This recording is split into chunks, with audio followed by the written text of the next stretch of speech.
ಹೆಚ್ಚಿನ ವಿಡಿಯೋಗಳಿಗೆ ಪ್ರತಿಧ್ವನಿ YouTube channel subscribe ಮಾಡಿ, bell icon click ಮಾಡಿ.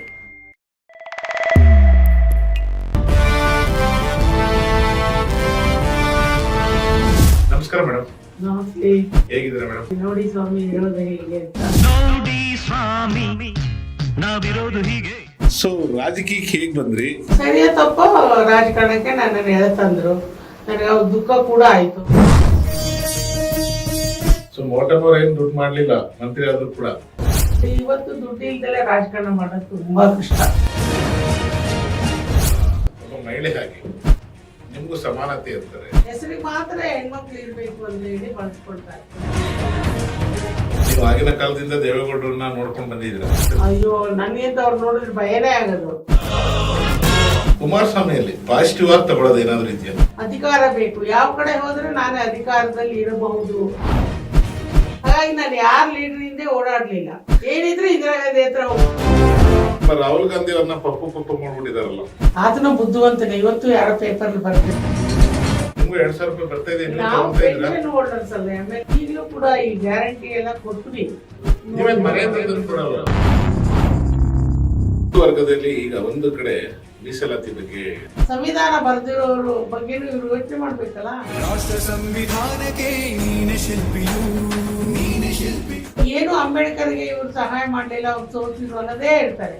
ಅಂಬೇಡ್ಕರ್ಗೆ ಲಾ ಮಿನಿಸ್ಟರ್ ಮಾಡಿ ಸಂವಿಧಾನದ ರಚನೆಗೆ ಅಧ್ಯಕ್ಷರು ಮಾಡ್ತಿದ್ದಾರೆ ಅದು ಕಾಂಗ್ರೆಸ್ ತಾನೆ. ಹಿಂದಿನವ್ರು ಏನ್ ಕಾಂಟ್ರಿಬ್ಯೂಷನ್ ಈ ದೇಶಕ್ಕೆ.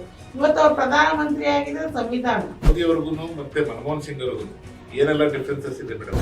ಮೋದಿ ಪ್ರಚಾರ ಪ್ರಿಯರು, ನಮ್ಮ ಮನಮೋಹನ್ ಸಿಂಗ್ ಅವರು ಮೌನವಾಗಿ ಕ್ರಾಂತಿ ಮಾಡಿದ್ರು. ಇತ್ತೀಚಿನ ರಾಜಕಾರಣದಲ್ಲಿ ಯಾವ್ದ್ರ ಬಗ್ಗೆ ಚರ್ಚೆ ಆಗುತ್ತೆ? ತೆಗಳದೇ ಹೋಗೋದು ಅಷ್ಟೇ. ಜಾತಿವಾದಿಗಳು, ಕೋಮುವಾದಿಗಳು ಧರ್ಮಾಂಧದ ಜೊತೆ ಹೋಗಿ ಇವ್ರು ಕೈ ಜೋಡಿಸಿದ್ದಾರೆ. ಕಾಂಗ್ರೆಸ್ ಮಾಡಿರೋ ಜೀರೋ, ಕಾಂಗ್ರೆಸ್ ಅವರು ದೇಶನ ಹಾಳು ಮಾಡಿದ್ದಾರೆ. ಅದು ಮೂರ್ಖತನದ ಪರಮಾವಧಿ ವಿಚಾರ ಅಂತ ಹೇಳ್ತಿದ್ದೀನಲ್ರಿ. ಇವತ್ತು ಯುವಕರು ಉದ್ಯೋಗ ಇಲ್ಲದೆ ಅಲ್ದಾಡ್ತಿದ್ದಾರೆ.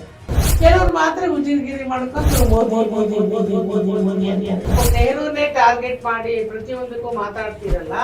ನೆಹರು ಬಗ್ಗೆ ನಿಮ್ಗೆ ಏನೇನು ಅಡ್ವೈಸ್ ಇದೆ? ದೇವರಾಜ್ ಅರಸು ಅವರು ಇದ್ದ ಕಾಲನೇ ಬೇರೆ, ರಾಜಕಾರಣನೇ ಬೇರೆ. ಇವರು ಇರೋ ಇದ್ದ ಮತ್ತು ಇವರ ರಾಜಕಾರಣ ಟೈಮೇ ಬೇರೆ. ಅದು ಬಿಟ್ರೆ ನಂದು ಅಂತ ಹಣ, ನನ್ನ ಫ್ಯಾಮಿಲಿದಂತ ಹಣ ಖರ್ಚು ಮಾಡೋಂಥ ವ್ಯಕ್ತಿಗಳು ಯಾರು ಇರಲಿಲ್ಲ. ನನ್ನ ಅಣ್ಣ ಒಬ್ಬನೇ. ಕಷ್ಟಕ್ಕೆ ನಮ್ಮ ಅಪ್ಪ ಅಮ್ಮ ನಿಂತ್ಕೊಂಡಿದ್ರು. ಅದು ಎಲ್ಲ ಮಾಯವೋ ಪ್ರಭುವೇ, ಎಲ್ಲ ಮಾಯವೋ. ಈ ಬಿಜೆಪಿಯಲ್ಲಿ ಎಲ್ಲ ಮಾಯವೋ. Card ಮಾಯವೋ, curd ಮಾಯವೋ, ration ಕಾರ್ಡೇ ಮಾಯವೋ. ನಮಸ್ಕಾರ ಮೇಡಮ್. ನಮಸ್ತೆ. ಹೇಗಿದ್ದೀರಾ ಮೇಡಮ್? ನೋಡಿ ಹೇಗಿದ್ದೀವಿ. ನೋಡಿ ಸ್ವಾಮಿ ಇರೋದು ಹೇಗೆ ಅಂತ. ಆರೋಗ್ಯ ಓಕೆ, ಆರಾಮಾಗಿದ್ದೀರಾ? ವಯಸ್ಸಾಗಿರೋದು ಒಂದ್ ಸ್ವಲ್ಪ ಕಾಲು ಸೊಂಟ ನೋವು ಅದು ಮಾಮೂಲಿ ಇದ್ದೇ ಇರುತ್ತೆ. ಏಜ್ ಆದ್ಮೇಲೆ ಬಂದಿರುತ್ತೆ. ಸೊ ಊರಲ್ಲೇ ಜಾಸ್ತಿ ಮಾನಸಿಕವಾಗಿ ಮನಸ್ಸಿನಲ್ಲಿ ನಾನು ಮೊದಲಿನ ತರನೇ ಇದ್ದೀನಿ. ಅದೇ ಹಳೆ ಮೋಟ ಮನೆ. ಅದೇ ಮೋಟ ಮನೆ. ಆದಷ್ಟು ಊರಲ್ಲಿ ಜಾಸ್ತಿ ಇರ್ತೀರಿ ಅನ್ಸುತ್ತೆ ಇತ್ತೀಚೆಗೆ. ಹೌದು, ಹೆಚ್ಚಿಗೆ ನಾವು ಊರಲ್ಲೇ ಇರ್ತೀನಿ. ಸೊ ಒಂದು ರಿಲೀಫ್ ಅಂತಂದ್ರೆ ನಿಮ್ಮ ಮಗಳು MLA ಆದ್ಮೇಲೆ ಸ್ವಲ್ಪ ರಿಲೀಫ್ ಆಗಿರುವ ತಮ್ಗೆ. ಹೌದು, ಒಂದು ಆಸೆ ಇರುತ್ತಲ್ಲ ಯಾರಿಗಾದ್ರೆ? ಇಲ್ಲ, ಆ ತರದ್ದೇನು ಆಸೆ ಏನಿಲ್ಲ. ನನಗೇನ್ ಅನ್ನಿಸ್ತು ಅಂತ ಹೇಳಿದ್ರೆ, ಆಸೆ ಅಂತ ಹೇಳಿದ್ರೆ ಅಟ್ಲೀಸ್ಟ್ ನಾವು ಇನ್ನು still I am in active ಅಲ್ವಾ. ಒಂಥರ I am in active in politics ಅಂತ ನನ್ನ ತಲೆಯಲ್ಲಿದೆ. ಅದನ್ನ ಈ ನಮ್ಮ ಪಕ್ಷದವರು ನಮ್ಮನ್ನ ಪಕ್ಷದ ಚಟುವಟಿಕೆಗಳಿಗಾಗ್ಲಿ ಅಥವಾ ಸರ್ಕಾರದ ಯಾವುದೇ ಯೋಜನೆಗಳ ಅನುಷ್ಠಾನಕ್ಕಾಗಿ ಬಳಸ್ಕೊಳ್ಬಹುದಿತ್ತು ಅಂತ. ನನ್ನನ್ನಾಗ್ಲಿ ರಾಣಿಯವರಾಗ್ಲಿ ಸೀನಿಯರ್ಸ್ ಆಗಿ ನಾವಿಬ್ಬರೇ ಇನ್ನೂ ಆಕ್ಟಿವ್ ಆಗಿರೋದು, ಮಾನಸಿಕವಾಗಿ ದೈಹಿಕವಾಗಿ. ಮತ್ತೆ ನಮ್ದು ವಾಯ್ಸು ಗಟ್ಟಿಯಾಗಿದೆ ಅಲ್ವಾ, ಬಳಸ್ಕೊಳ್ಬಹುದಾಗಿತ್ತಲ್ಲ ಅನ್ನೋದೊಂದು ಯೋಚನೆ ಬಿಟ್ರೆ ಬೇರೆ ಏನಿಲ್ಲ. ಮಗಳು ಶಿ ಇಸ್ ಡೂಯಿಂಗ್ ಗುಡ್ ಅಲ್ಲ, ವರ್ಕ್ ಮಾಡ್ತಿದ್ದಾಳೆ ಚೆನ್ನಾಗಿ.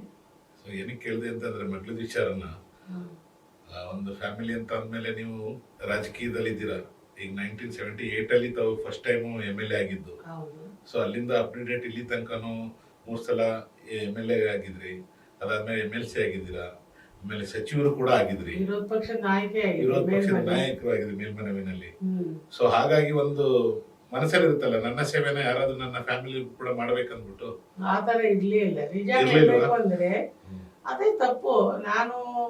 ನಾನು ಈಗ ಇಬ್ರು ಟ್ವಿನ್ಸ್ ಗಂಡ್ ಮಕ್ಳಿದ್ದಾರೆ. ಅವಳ ನಂತರ ಆಕ್ಚುಲಿ ಅವಳು ಕಾರ್ಪೊರೇಟ್ ಲಾಯರ್ ಆಗಿದ್ಲು, LLM ಮಾಡಿದ್ದಾಳೆ. ಓಕೆ. ಆ ದಾರಿಯಲ್ಲಿ ಅವಳು ಇನ್ನು ಹೈ ಪೊಸಿಷನ್ಗೆ ಹೋಗ್ಬೇಕಿತ್ತು, ಅಥವಾ ಆ ಕಾರ್ಪೊರೇಟ್ ಸೆಕ್ಟರ್ ಅಲ್ಲೇ ಇರ್ಬೋದು, ಅಥವಾ ಗೌರ್ಮೆಂಟ್ ನೌಕರಿಲೇ ಇರ್ಬೋದು, IAS ಹೌದು, IFS ಫಾರಿನ್ ಸರ್ವಿಸ್ ಈ ತರ ಅವಳು ಹೋಗ್ಬೇಕಿತ್ತು ಅಂತ ನನ್ನ ಮನಸ್ಸಿನಲ್ಲಿ ಇತ್ತೇವಿನ ಯಾರನ್ನು ರಾಜಕಾರಣಕ್ಕೆ ತರಬೇಕು ಅನ್ನೋದು ನನ್ಗೆ ಇರಾದೆ ಇರ್ಲಿಲ್ಲ. ಬಟ್ ಅದು ಅವಳು ಚಾಯ್ಸು ಅಲ್ಲ. ನಿಜ ಹೇಳ್ಬೇಕು ಅಂದ್ರೆ ಅವಳು ಆಕ್ಚುಲಿ ಡೆಲ್ಲಿಲಿ ಕೆಲಸ ಮಾಡ್ತಾ ಇದ್ಲು. ಡೆಲ್ಲಿಲೂ ಅಲ್ಲ, ಬಾಂಬೆಯಲ್ಲಿ ಲೂತ್ರಾ ಕಂಪನಿಯಲ್ಲಿ. ಓಕೆ. ಆಮೇಲೆ ಅವಳಿಗೆ ಫಸ್ಟ್ ಭೇಟಿ ಆಯ್ತಲ್ಲ, ಆದಾಗ ಗಂಡ ಹೆಂಡತಿ ಇಬ್ರೇನೆ ಮಗುನ ನಾವು ಇಬ್ಬರ ಮಧ್ಯದಲ್ಲೇ ಬೆಳೆಸಬಾರ್ದು, ಫ್ಯಾಮಿಲಿ ಜೊತೆ ಬೆಳೆಸ್ಬೇಕು ಅಂತ ಹೇಳಿ ಅವಳು ಬೆಂಗಳೂರಿಗೆ ಬಂದು ನನ್ನ ಮನೇಲೇ ಇದ್ಲು ಒಂದು 5-6 ತಿಂಗಳು ಇದ್ದಾಗ. ಅಲ್ಲೇ ಲೋಕಲ್ ಎಲೆಕ್ಷನ್ಸ್ ಬಂತಲ್ಲ, ಅವಾಗ ನನ್ನ ಫ್ರೆಂಡ್ಸ್ ಎಲ್ಲ ಬಂದವರು ಅವಳನ್ನ ಬನ್ನಿ ಸುಮ್ಮನೆ ಮನೇಲಿ ಯಾಕಿರ್ತಿ ಅಂತ ಕರ್ಕೊಂಡು ಹೋಗ್ತಾ ಇದ್ರು. ಈ ಜಾಫರ್ ಶರೀಫ್ ಮಗನ ಮೊಮ್ಮಗನ ನಿಂತಿದ್ದರು ಹೆಬ್ಬಾಳಲ್ಲಿ, ಆ ಎಲೆಕ್ಷನ್ಗೆ ಅವಳಿಗೆ ಕ್ಯಾನ್ವಸಿ ಕರ್ಕೊಂಡು. ಶಿ ಇಸ್ ವೆರಿ ಒಂಥರ ಬೋಲ್ಡ್ ಅಂಡ್ ಆಕ್ಟಿವ್ ಅಲ್ಲ. ಅಲ್ಲಿ ಓಟ್ ಕೇಳೋದಿರ್ಬೋದು, ಜನರನ್ನ ಇದ್ ಮಾಡೋ ಸಂಪರ್ಕ ತುಂಬಾ ಚೆನ್ನಾಗಿ ಮಾಡಿದ್ಲಲ್ಲ. ಅದು ನಮ್ಮ ನಾಯಕರುಗಳ ಮನಸ್ಸಿಗೆ ಬಂತು. ಆಮೇಲೆ ಲಕ್ಷ್ಮೀ ಹೆಬ್ಬಾಳ್ಕರ್ ಅಧ್ಯಕ್ಷೆ ಆದ್ಲಲ್ಲ, ಅವಳ ಜೊತೆ ಇವಳು ಮಹಿಳಾ ಕಾಂಗ್ರೆಸ್ ಜೊತೆನೆ ಹೋಗ್ತಿದ್ಲು ಕ್ಯಾನ್ವಾಸ್ಗೆ. ಅವಳು ಸಜೆಸ್ಟ್ ಮಾಡಿದ್ಲು, ನೀನ್ ನನ್ನ ಸೆಕ್ರೆಟರಿ ಆದ್ರೆ ತುಂಬಾ ಒಳ್ಳೇದಿರುತ್ತೆ ಅಂತ. ಹೈಲಿ ಕ್ವಾಲಿಫೈಡ್ ಇದ್ಲಲ್ಲ, ಹಾಗಾಗಿ ಅವಳು ಅಧ್ಯಕ್ಷರ ಜೊತೆ ಪ್ರಸ್ತಾಪ ಮಾಡಿ ಅವಳನ್ನ ಇದು ಮಹಿಳಾ ಕಾಂಗ್ರೆಸ್ ಸೆಕ್ರೆಟರಿ ಮಾಡ್ಕೊಂಡು ಅವಳು ಅಧ್ಯಕ್ಷೆ ಆದ್ಲು. ಹಾಗೆ ಅವಳು ಪಾಲಿಟಿಕ್ಸ್ಗೆ ಎಂಟರ್ ಆಗಿದೆ. ನಾನು ಆಕ್ಚುಲಿ ಅವಳು ಪಾಲಿಟಿಕ್ಸ್ ಬರ್ಬೇಕು ನನ್ನ ಮನೆಯವರು ಅನ್ನೋದು ಇರಾದೆ ನನಗೆ ಇರ್ಲಿಲ್ಲ. ಯಾಕೆಂದ್ರೆ ನನಗೆ ಪಾಲಿಟಿಕ್ಸ್ ಬಗ್ಗೆ ಒಂದು ಸ್ವಲ್ಪ ಜಿಗುಪ್ಸೆ ಬಂದಿತ್ತು. ಜನರು ನಮ್ಗೆ ಯಾವಾಗ ನಮ್ಮ ಕೆಲ್ಸಕ್ಕೆ ನಮ್ಮ ಒಂದು ನಡವಳಿಕೆಗಳಿಗೆ ಅವರು ಒಂದು ಅಪ್ರಿಶಿಯೇಟ್ ಮಾಡೋದಾಗ್ಲಿ, ಬೆನ್ ತಟ್ಟೋದಾಗ್ಲಿ, ಬೆಂಬಲ ಕೊಡೋದಾಗ್ಲಿ ಹೆಚ್ಚಿಗೆ ಮಾಡೋದಿಲ್ಲಲ್ಲ, ಆಗ ರಾಜಕಾರಣ ಯಾಕೆ ಬೇಕು? ನಮಗೋಸ್ಕರ ರಾಜಕಾರಣ ಅಲ್ಲ. ನಾನು ಸರ್ಕಾರಿ ನೌಕರಿ ಇದ್ದವಳು, ಸಬ್ ರಿಜಿಸ್ಟರ್ ಆಗಿದ್ದೆ ಅಲ್ವಾ 2 ವರ್ಷ. ನನ್ನ ಫೋರ್ಸಬಲಿ DB ಚಂದ್ರೇಗೌಡರು ಅವತ್ತಿನ 78 ಕಾಂಗ್ರೆಸ್ ಡಿವೈಡ್ ಆದಾಗ ಅವರಿಗೆ ಅಭ್ಯರ್ಥಿ ಬೇಕಾಯ್ತು. ಆಗ ನನ್ನನ್ನ ಎಳೆತಂದ್ರು. ನಾನು DB ಚಂದ್ರೇಗೌಡರು, ತಾರಾದೇವಿ ಒಂದೇ ಪಂಚಾಯತಿಗೆ ಸೇರಿದ ದಾರದಲ್ಲಿ ಅವರು. ಹಾಗಾಗಿ ನೀನ್ ಯಾಕೆ ಬರಬಾರ್ದು ಅಂತ. ನಾನು ಬಿಲ್ಕುಲ್ ಬರೋದಿಲ್ಲ. ನನ್ಗೆ ಎಲ್ಲರೂ ಹೇಳ್ತಿದ್ರು ಒಳ್ಳೆ ಪೋಸ್ಟ್, ಸಬ್ ರಿಜಿಸ್ಟರ್ ಪೋಸ್ಟ್, ನೀವು ಅಲ್ಲೇ. ಹೌದು, ಎಲ್ಲರ ಪ್ರಕಾರ ಹೇಳಿದ್ರೆ ದಿನ ದುಡ್ಡು ಬರ್ತಿತ್ತು ಅಂತ. ನಾನು ಇನ್ನು ಪ್ರೊಬೇಷನರ್ ಇದ್ದೆ. ಹಂಗಾಗಿ ಅದನ್ನ ಬಿಟ್ಟು ಬರ್ಲಿಕ್ಕೆ ನಂಗೆ ಇಷ್ಟ ಇರ್ಲಿಲ್ಲ. ಮತ್ತೆ ನಾನು ಕಷ್ಟದಲ್ಲಿ ಓದಿದ್ದೆ. ನಮ್ಮ ಅಪ್ಪ ಅಮ್ಮನಿಗೆ ಒಳ್ಳೆ ಜೀವನ ಕೊಡ್ಬೇಕು ಅನ್ನೋದು ನನ್ನ ಇರಾದೆ ಇತ್ತು. ರಾಜಕೀಯ ನಾನು ಗಂಧಗಾಳೆ ಇಲ್ಲ, ನಿಜವಾಗ್ಲೂ ಆ ಕಡೆ ತಿರುಗು ನೋಡಿದವಳಲ್ಲ. ಸರಿಯೋ ತಪ್ಪ ರಾಜಕಾರಣಕ್ಕೆ ನನ್ನನ್ನು ಎಳೆತಂದ್ರು. ನನಗೆ ಅವಾಗ ದುಃಖ ಕೂಡ ಆಯ್ತು. ಅವಾಗ ಗೆದ್ದೆ, ನಾನು ಒಳ್ಳೆ ತಂಪಿಂಗ್ ಮೆಜಾರಿಟಿಲಿ ಗೆದ್ದೆ. ಆಗ ಇಂದಿರಾ ಗಾಂಧಿ ಅವರು 20 ಅಂಶದ ಕಾರ್ಯಕ್ರಮದ ಗಾಳಿ, ದೇವರಾಜ್ ಅರಸು ಅವರ ಒಳ್ಳೆ ಆಡಳಿತ, ನಮಗೆ 180 ಸೀಟು. ನಮ್ಮ ಚಿಕ್ಕಮಂಗ್ಳೂರಿನಲ್ಲಿ ನಾವು 5 ಸೀಟಿಗೆ 5 ಸೀಟು ಗೆದ್ದು ಬಂದ್ವಿ. ಮಂಗಳೂರಿನಲ್ಲಿ 10 ಸೀಟು ಅಷ್ಟು ಗೆದ್ದು ಬಂದಿದ್ವಿ ಅಲ್ವಾ. ಆಮೇಲೆ ಒಳ್ಳೆ ಕೆಲಸನೂ ಮಾಡ್ಕೊಂಡು ಹೋಗ್ಲಿಕ್ಕೆ ಅವಕಾಶ ಸಿಕ್ತು ನನಗೆ. ಆದ್ರೆ 83ರಲ್ಲಿ ಬರೀ 750 ಓಟಿಗೆ ಸೋತೆ. ಮತ್ತೆ 85 ಟಿಕೆಟ್ ಇದಾಯ್ತು. ಮತ್ತೆ 33 ಓಟಿಗೆ ಸೋತೆ. ಜೀತ ವಿಮುಕ್ತಿ, ಆಮೇಲೆ ಓಲ್ಡ್ ಏಜ್ ಪೆನ್ಷನ್ ಜನರು ತುಂಬಾ ಅಟ್ರಾಕ್ಟ್ ಮಾಡಿತ್ತು. ಅದೆಲ್ಲ ತುಂಬಾ ಸಿನ್ಸಿಯರ್ ಆಗಿ ಮಾಡಿದ್ದು. ಅದು ಬಿಟ್ರೆ ನಾವು ಆ ಕಡೆ ಈ ಕಡೆ ಬೇರೆ ವಿಷಯ ಅಥವಾ ಈ ರಾಜಕಾರಣಕ್ಕೆ ಬಂದಿದ್ವಿ ಚೆನ್ನಾಗಿ ಹಣ ಮಾಡಬಹುದು ಅಥವಾ ಇದು ಲ್ಯಾಂಡ್ ಇದನ್ನ ಮಾಡ್ಕೋಬೇಕು ಆ ತರದ ಆಸೆಗಳು ಏನು ಇರ್ಲಿಲ್ಲ ನಮ್ಗೆ. ಆಕ್ಚುಲಿ ನಾನು ಕಂಡೀಷನಲ್ ಆಗಿ ರಾಜಕಾರಣಕ್ಕೆ ಬಂದಿದ್ದು. ನಾ ಸೋತ್ರ ನನ್ಗೆ ಏನ್ ಮಾಡ್ತೀರಾ ಅಂತ. ಹೌದು, ಚಂದ್ರೇಗೌಡರು ಹೇಳಿದ್ರು, ಹೆದರ್ಕೋಬೇಡ, ನಾನು MP ಆಗಿದ್ದೀನಿ, ಕುದುರೆಮುಖ ಪ್ರಾಜೆಕ್ಟ್ ಅಲ್ಲಿ ನಿನ್ ಜಾಬ್ ಕೊಡಿಸ್ತೀನಿ ಅಂತ ಹೇಳಿದ್ರು. ಆಮೇಲೆ ನಿನ್ನ ಅಣ್ಣಂಗೆ ಒಂದ್ ಕೆಲ್ಸ ಕೊಡ್ಸೋಣ, DCC ಬ್ಯಾಂಕ್ ಅಲ್ಲಿ ಅಟೆಂಡರ್ ಪೋಸ್ಟ್ ಕೊಡ್ತೀನಿ.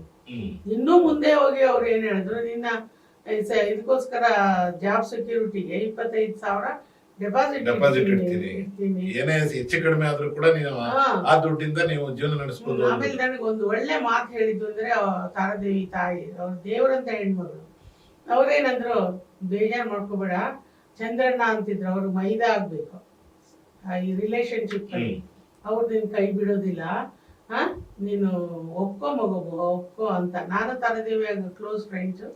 ಇಲ್ಲಿ ನಾವು ಮಾರಣಿಸಲು ಓದ್ತಾ ಇದ್ವಿ ಇಬ್ರು, ನನಗಿಂತ ಸೀನಿಯರು. ಆಗ ಅವ್ರು ಹೇಳಿದ್ರು, ಹೆದರ್ಕೋಬೇಡ ಮಗು, ಚಂದ್ರಣ್ಣ ಕೈ ಬಿಡೋದಿಲ್ಲ, ನೀನ್ ಬೇಡ ಅಂದ್ರೆ ನೀನ್ ರಾಜೀನಾಮೆ ಪತ್ರ ವಾಪಸ್ ತಗೊಳ್ಬಹುದಂತೆ ಅಂತ ಹೇಳಿದ್ರು. ಅದೊಂದು ಟೈಮ್ ಪೀರಿಯಡ್, ಅದು ನನಗೆ ಒಂದು ಕಾನ್ಫಿಡೆನ್ಸ್ ಕೊಡ್ತು. ಹಾಗಾಗಿ ಆ ಗ್ಯಾರಂಟಿ ಮೇಲೆ ನಾನು ರಾಜಕಾರಣಕ್ಕೆ ಬಂದಳೆ ವಿನ ರಾಜಕಾರಣದಲ್ಲಿ ದೊಡ್ಡ ರಾಜಕಾರಣಿಯಾಗಿ ಬಿಡಬೇಕು, ಹಣ ಗಳಿಸ್ಬೇಕು, ಎಲ್ಲ ಮಂತ್ರಿ ಆಗ್ಬೇಕು, ಆತರ ಇದು ಇಟ್ಕೊಂಡು ಬಂದವಳಲ್ಲ. ನನಗೆ ಮೇಡಮ್ ಒಂದು ಖುಷಿಯಾಗಿದ್ದೇನಂತ ಅಂದ್ರೆ, ಇತ್ತೀಚಿನ ರಾಜಕೀಯ ವ್ಯಕ್ತಿಗಳಲ್ಲಿ ಯಾರ್ಯಾರಲಿ ಹಳಬರಿರ್ಲಿ, ನಿಮ್ ಜೊತೆ ಕೆಲಸ ಮಾಡಿದವರು ಇದ್ದಾರೆ, ನಿಮ್ ಕೊಲೀಗ್ಸು ಇದ್ದಾರೆ, ಅದಕ್ಕಿಂತ ಹಳಬರು ಸುಮಾರು ಇದ್ದಾರೆ, ನಿಮ್ಗೆ ಗೊತ್ತಿರೋರು ಎಲ್ಲಾರು, ನೀವು ಚಿರಪರಿಚಿತರು ಎಲ್ಲಾರು, ಅವರು ನಿಮ್ಗೆ ಚಿರಪರಿಚಿತರು. ಏನಂದ್ರೆ ಎಲ್ಲಾರು ನಮ್ಮ ಮಕ್ಕಳಾಗ್ಬೇಕು, ನಮ್ಮ ಮೊಮ್ಮಕ್ಕಳಾಗ್ಬೇಕು ಅನ್ನೋ ಟೈಮಲ್ಲಿ ನೀವು ಈ ವರ್ಡ್ ಹೇಳೋದಲ್ಲ, ಒಂಥರ ಖುಷಿ ಪಡೋ ವಿಚಾರ ಇದು. ಅಲ್ಲ, ಸತ್ಯವಾದ ಹೇಳುವ ಮಾತು. ಅವಳು ತುಂಬಾ ಕಡೆ ಹೇಳಿದ್ದಾರೆ, ನನ್ನಮ್ಮ ನನ್ನ ರಾಜಕಾರಣಕ್ಕೆ ಹೋಗ್ಬೇಕು ಅಂತ ನನಗೆ ಯಾವುದೇ ರೀತಿ ಪ್ರೋತ್ಸಾಹ ಕೊಟ್ಟಿಲ್ಲ ಅಂತ ಅವಳು ಓಪನ್ ಆಗಿ ಹೇಳ್ತಾರೆ. ಬಹಳಷ್ಟು ಅವಳು ಇಂಟರ್ವ್ಯೂ ಅಲ್ಲಿ ಹೇಳಿದ್ದಾರೆ. ಈಗಿನ ಕಾಲಘಟ್ಟದಲ್ಲಿ ಈ ತರ ಥಿಂಕ್ ಮಾಡೋದಿದೆಯಲ್ಲ, ಇದು ಒಳ್ಳೆ ಬೆಳವಣಿಗೆ ಅನ್ಸುತ್ತೆ. ಯಾಕೆಂದ್ರೆ ಯಾರೇ ತಂದೆ ತಾಯಿಗಳು ನಾನು ಪೊಲಿಟಿಷಿಯನ್ ಆಗಿ ರಾಜಕೀಯ ವ್ಯಕ್ತಿಯಾಗಿದ್ದೀನಿ ಅಂದ್ರೆ ನನ್ನ ಮಗಳು ಯಾರಾದ್ರೂ ಒಬ್ಳು ಇರ್ಲಿ ಅಂತಾರೆ. ಅವ್ರ ಸೇವೆ ನಮ್ಮ ರಾಜ್ಯಕ್ಕೆ, ನಮ್ಮ ಪಕ್ಷಕ್ಕೆ ಸಿಕ್ಕಿದೆ ಅಂತ ಹೇಳಿ ಪಕ್ಷದವ್ರು ಗುರ್ತಿಸೋದಿದೆಯಲ್ಲ, ಅದು ಗ್ರೇಟ್. ಈಗ ಶ್ರೀಕಂಠ ಎಷ್ಟು ವರ್ಷ ಕೆಲಸ ಮಾಡಿ ಹೋದ್ರು, ನಮ್ಮ ಎಸ್ ಶ್ರೀಕಂಠ. ಅವ್ರ ಮಕ್ಕಳನ್ನ ಯಾರನ್ನಾದ್ರೂ ರಾಜಕಾರಣಕ್ಕೆ ತರಬಹುದಾಗಿತ್ತು. ಯಾರೋ ರಾಜಕಾರಣನೇ ಗೊತ್ತಿಲ್ದವ್ರನ್ನ ಎಳ್ಕೊ ಬರೋದ್ರ ಬದಲಾಗಿ. ಹಾಗೆ ನಮ್ಮ KH ರಂಗನಾಥ್, ಅವ್ರು ನನಗಿಂತ ಮೊದಲು ಮೂಡಿಗೆರೆಯಲ್ಲಿ MLA ಆಗಿದ್ದವರು. ಅವ್ರ ಮಕ್ಕಳು ಯಾರನ್ನಾದ್ರೂ ಇವ್ರುಗಳು ಗುರ್ತಿಸಿ, ಬಾಪ ನೀವ್ ಕೆಲಸ ಮಾಡೋ, ಅಪ್ಪ ಸರ್ವಿಸ್ ಇದೆ ಅಂತ ಹೇಳ್ಬೋದಾಗಿತ್ತು. ಹಾಗೆ ಈಗ DB ಚಂದ್ರೇಗೌಡರು ತುಂಬಾ ವರ್ಷ ಇದ್ದವರಲ್ವಾ, ಅವ್ರ ಮಗಳು ವೀಣಾ ಅಂತ ಹೇಳಿ, she is a good lawyer in Bombay. ನಾನ್ ತುಂಬಾ ಸಾರಿ ಹೇಳ್ತಾ ಇದ್ದೀನಿ, ನೀ ಬಾ ಅಪ್ಪನ ಹೆಸರು ಉಳಿಸು ಅಂತ. ಅವಳಿಗೆ ಅರ್ಧ ಇಂಟ್ರೆಸ್ಟ್ ಐತೆ, ಅರ್ಧ ಇಲ್ಲ, ಯಾಕೆಂದ್ರೆ ನನ್ಗೆ ಯಾರು ಪ್ರೋತ್ಸಾಹಿಸ್ತಾರಂತ. ಹಾಗೆ ಸೊ ಈಗಿನ ರಾಜಕಾರಣ ಬರೋದಕ್ಕೂ, ರಾಜಕೀಯಕ್ಕೆ ಎಂಟ್ರಿ ಆಗೋದಕ್ಕೂ ಸ್ವಲ್ಪ ಭಯ ಪಡ್ತಾರೆ ಹಳೆ ರಾಜಕಾರಣಿಗಳ ಮಕ್ಕಳು. ಕೆಲವೊಬ್ರು ಅದನ್ನೇ ಒಂದು ಏನಂತಂದ್ರೆ, ಅವರ ತಂದೆ ತಾಯಿ ಇಲ್ಲ ತಂದೆ ಇದ್ದಾಗ ರಾಜಕಾರಣದಲ್ಲಿ ಅದನ್ನೇ ಒಂದು ರೈಟ್ಸ್ ಅಂತ, ರೈಟ್ಸ್ ಅಥವಾ ನಮ್ಗೆ ಈಗ ಏನು ಹಕ್ಕು ಅಂತಾರಲ್ಲ, ಹಕ್ಕು ಅನ್ನೋಕ್ಕಿಂತ ನಮ್ಮ ಮನೆಯವರೇ ಯಾರಾದ್ರೂ ಇದ್ರೆ ಒಳ್ಳೇದು ಅಂತ. ಬೇರೆಯವ್ರಿಗೆ ಯಾಕೆ ಇದ್ ಮಾಡ್ಬೇಕು, ಅವ್ನ್ ನಾಳೆ ನಮ್ಮ ಮಾತ ಕೇಳ್ತಾನೋ ಕೇಳಲ್ವ, ನಮ್ಮ ಮನೆಯವರೇ ಇದ್ರೆ ಹೇಗಾದ್ರೂ ಒಂದ್ ರೀತಿ ಕೇಳ್ತಾರಲ್ವಾ. ಸೊ ಆತರ ಮನೋಭಾವನೆ ಇದೆ. ಸೊ ಆ ಮನೋಭಾವನೆ ನಿಮ್ಗೆ ಇಲ್ಲಲ್ಲ, ಅದೇ ಒಂದು ದೊಡ್ಡ ಖುಷಿ ವಿಚಾರ. ಹೆಚ್ಚಿನ ವಿಡಿಯೋಗಳಿಗೆ ಪ್ರತಿಧ್ವನಿ ಯೂಟ್ಯೂಬ್ ಚಾನೆಲ್ ಸಬ್ಸ್ಕ್ರೈಬ್ ಮಾಡಿ, ಬೆಲ್ ಐಕಾನ್ ಕ್ಲಿಕ್ ಮಾಡಿ.